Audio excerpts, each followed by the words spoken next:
based off the Stephen Sommers directed G.I. Joe Rise of the Cobra movie. I was able to find the official movie adaptation of the movie.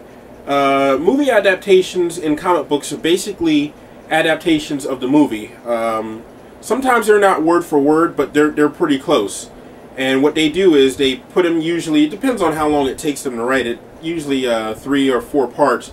They'll put the movie in comic book style, so a lot of people collect these, and I was able to find these at the show. And they believe in this series they had 2 different covers. One was the regular comic book cover, and one was the photographic cover for the movie. So I'll show you everything here I got. I got issue 4B, right there. See Snake Eyes. I have issue 3A, which is the comic art issue. This is not the regular photo variant issue. This is the Baroness. Then I have issue 3B. That's the photo variant cover. Scarlet there. Then I have the official movie prequel. This is Destro. And this is issue 2B. Right there. That's a photo cover. And then we have here issue 2B. Photo cover. And then a prequel. This is the comic book cover. And then issue 4A, which is the comic book cover. So all in all, I was able to find those. Actually, those were the first ones I picked up as soon as I walked into the show. As soon as I came down the escalator, there was a vendor right there. So I went right to his box and started flipping through, and I found those. So that pretty much made my day. Let's see here. I found Looney Tunes, issue number 175. Found that for like 50 cents. So I went ahead and picked that up. And finally, I have been searching all over for this issue on the specific fact that the Ghostbusters made a cameo appearance in this issue. The Amazing Spider-Man number 589. This issue came out in April, and I missed it. For some reason, my comic book shop didn't order too many copies, so I couldn't get in on it. I went to a couple of shows since April and searched the entire floor, every vendor in there, and not one of them had this issue. Went to this show, Baltimore Comic Con, and actually a vendor there that I know of that goes to all the shows actually had this issue for $1. I was so beside myself to find this issue, 589, number 589, Amazing Spider-Man. So that's great. Ghostbusters make a cameo appearance in this, so I can't wait to get into this one. And then I was able to score some Usagi Yojimbo issues, fill in a few holes there in my Usagi Yojimbo comic book collection. And I scored issue 122, 120, 79, 80, 87, and the 100th issue, which I already have, but I wanted a second one to put in my collection. So these are the covers there. 120, 79, 80, and 87. Let's see here. Oh, yeah. Another thing I was a big fan of was the Bill and Ted animated series that used to come on CBS Saturday mornings, late 80s, early 90s. And at that time, when the show was in the height of its popularity, I used to go to the comic book store, and I would go ahead and buy the Bill and Ted's Excellent Comic Books series.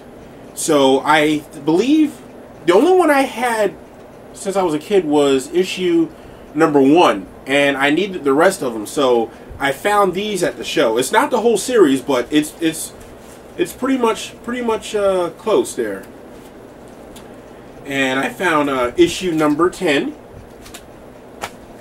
issue number 11, issue 9,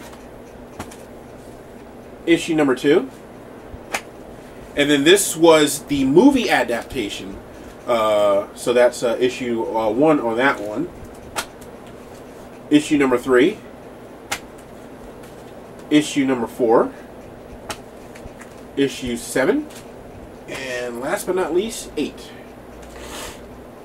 So that was pretty cool to find a Bill and Ted's. I paid $1 for those also. Let's see here. Also, on the heels of the new Terminator movie, Terminator Salvation, I was able to find the official movie prequel put out by IDW Publishing. This is issue number 3. And I have the other official movie prequel, which is issue number 2. That's the cover right there. So you can see it's pretty good artwork there. Cover's done by Nick Runch.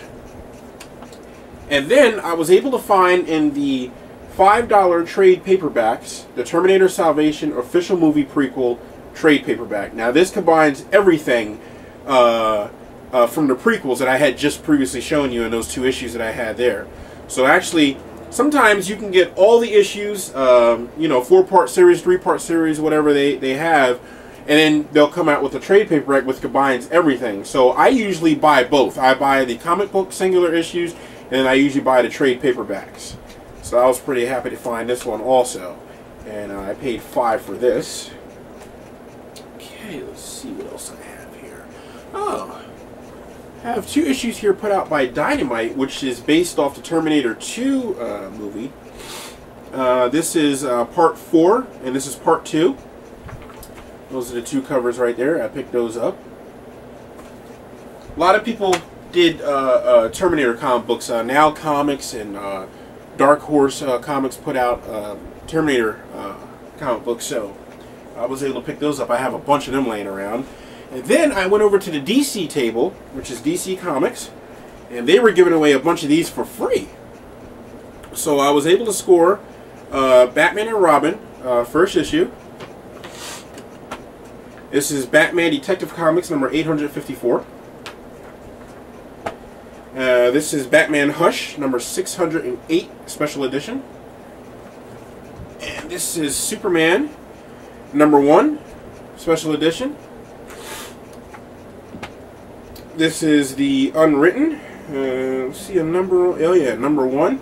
This is put out by Vertigo. It's a double there, and we have Green Lantern Rebirth, number 1 special edition. And I have Fable special edition. This is number 1, put out by Vertigo. And then we have here The Last Man, number 1 special edition. Again, that's Vertigo. This is Vertigo Crime Special Edition, number 1. This is After the Watchmen, some type of special issue.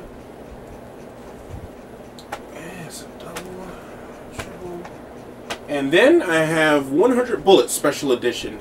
That's also issue number 1. And that too is put out by Vertigo. All those were free from the DC comic table, including some posters. I have a Green Lantern. Let's see here. Check that poster out. Oh man. Check it out. Isn't that pretty cool?